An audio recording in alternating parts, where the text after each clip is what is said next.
मैं आपसे ये कहूँगा कि दीपक जी ने पूरी बात आपको बताई है। सिर्फ इसमें एक चीज़ ध्यान देने की ज़रूरत है। कहीं डेट एक्सपायर होने से, कहीं ऑटो नंबर बदलने से उस व्यापारी को कोई फ़ायदा हो रहा है जिसने माल बेचा है या जिसने माल खरीदा है। कहीं किसी का पेनल्टी तो उस पर पड़ती है, यहाँ कोई व्यापारी फ़ायदा उठा रहा है, किसी का कोई फ़ायदा नहीं है। ये मजबूरी है, ये यहाँ की टोपोग्राफी ऐसी है, यहाँ मजबूरी है। तो सरकार को ये बात समझ जाएगी, हम सच्चाई की तरफ जा रहे हैं और हमें भी इसके लिए चलाना पड़ रहा है, रोना पड़ रहा है, शोर मचाना पड़ रहा है कि हम कुछ मांग नहीं रहे सरकार से। क्या मांग रहे हैं? अगर कभी भी करना हो तो इन्वेस्टमेंट के साथ होता है, खुद का पैसा आप लोग लगाते हैं, उसके बाद घर चलाते हैं। बड़ी मैंने खेत बात जो आपने हमें कही है, 99% हमारा माल इंपोर्ट होता है। टैक्स चोरी का सवाल ही नहीं पैदा होता, वो सारा रिकॉर्डेड है। 1% जो माल होगा लोकल यहाँ बनता होगा, और जो यहाँ से माल वहाँ से परचेज करते हैं, सपोज हम एक चीज़ 500 रुपये की परचेज करते हैं, यहाँ 510 रुपये की बेचते हैं, हमने सिर्फ 10 रुपये का टैक्स जमा करवाना है। 500 जमा हो गया, जब हमारा माल वहाँ से चला हमने टैक्स उसको एडवांस दे दिया, उसी वक्त हमारा टैक्स चला गया। 10 रुपये का टैक्स हमने देना, हम रोक ही नहीं सकते। जो परचेज किया उसको सेल करना पड़ेगा। ये बातें समझ नहीं आ रही इनको मेरे ख्याल में। बात यहाँ पर ये है कि ये तो रिटेलर्स की बात हो गई या तमाम बिजनेसमैन की हो गई, लेकिन जो आम लोग हैं वो कहते हैं कि जीएसटी रिजीम के आने के बाद महंगाई बढ़ी है, इसमें कितनी सच्चाई है? हाँ, अब आप महंगाई के पे आए हैं, महंगाई के मुद्दे पे मैं आपको बता दूं कि महंगाई की बात तब होती है जब हम ये कहें कि हमारी एडजॉइनिंग स्टेट है पंजाब, हमारी एडजॉइनिंग स्टेट है दिल्ली, हमारी एडजॉइनिंग स्टेट है हिमाचल, वहाँ पर कोई चीज़ सस्ती मिल रही है और जम्मू के लोग महंगी दे रहे हैं जम्मू कश्मीर में, तो फिर तो लोगों का क्लेम जायज़ है। अगर जो सोर्स है हमारा, वो हमारा सोर्स JNK तो है नहीं, हमारा सोर्स बाहर है, सारा हम इंपोर्ट करते हैं, हर चीज़ बाहर। राजमा के लिए हम मशहूर थे, 99% हमारे राजमा इंपोर्ट होते हैं जम्मू में। मैं आपको फिगर दे रहा हूँ। कहाँ से?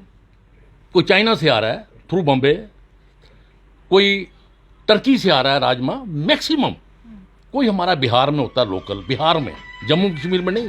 मैं आपको ये आपकी इन्फॉर्मेशन के लिए बात कहना चाहूँगा, जो हम जिस चीज़ के लिए हम मशहूर थे कि यार हमारी पैदावार है, 99% में फिगर दे रहा हूँ, ये इंपोर्ट होता है। लेकिन वोकल फॉर लोकल कहा गया, फिर इसमें कहा गया कि स्थानीय चीजों को प्रमोट कीजिए। मैम देखिए, लोकल पैदावार नहीं है। अब किसान वो चीज़ लगाता है जिससे उसको ज़्यादा फायदा हो। तो अगर किसी की फसल कम होती है, मौसम की वजह से खराब हो जाती है, वो इतना रिस्क नहीं ले रहा। तो हम आपको फिगर बता रहे हैं, ये मेरी बात नहीं है, ये ऐसी चावल हैं। RS पूरा मशहूर था।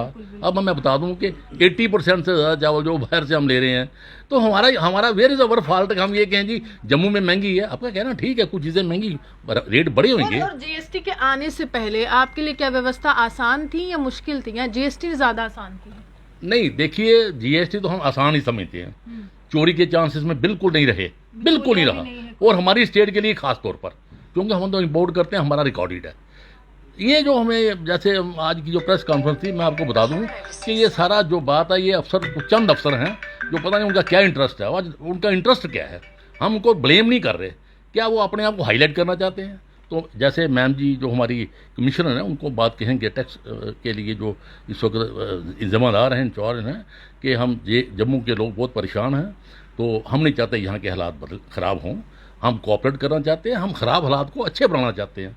जब यहाँ मिलिटेंसी थी, जम्मू के लोगों ने झंडा उठाया कि नहीं, यहाँ पर पीस होना चाहिए, या यहाँ का 370 का विरोध किया गया हमारी स्टेट के दूसरे हिस्सों में, हमने इसको अपने सपोर्ट की।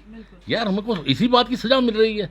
ये बस सरकार को बड़े हाई लेवल पर सोचकर विचार करना होगा। जब गवर्नमेंट ऑफ इंडिया की ये पॉलिसी है कि इंस्पेक्टरेट आज बंद किया जाए, हर चीज़ ऑनलाइन हो, करप्शन नहीं हो, तो ये कहाँ से हो रहा है? मुझे समझ नहीं आ रही, ये कहाँ से इनको इंस्ट्रक्शन आई है बिना मतलब के, हम लोगों को परेशान कर रहे हैं। तो ये कह दिया कि देखिए हमारी दुकानों पर ताले नजर आएंगे, और लगातार हम जानते हैं कि वेयर हाउस इसी के लिए जाना जाता है कि संघर्ष जब करते हैं तो जीत की ओर अग्रसर होते हैं। लेकिन रिटेलर्स का क्या?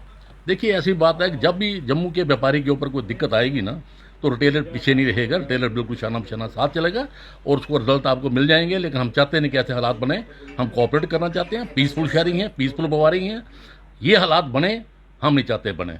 इसलिए ये इस पर नज़र देने की ज़रूरत है, इस पर प्रायोरिटी पर इस पर काम किया जाए। और मैं समझता हूँ यहाँ पर जिम्मेदार अफसर भी हैं, वो हमें जल्दी से जल्दी बुलाकर इस मसले को अच्छे तरीके से सरल करेंगे सारा कुछ।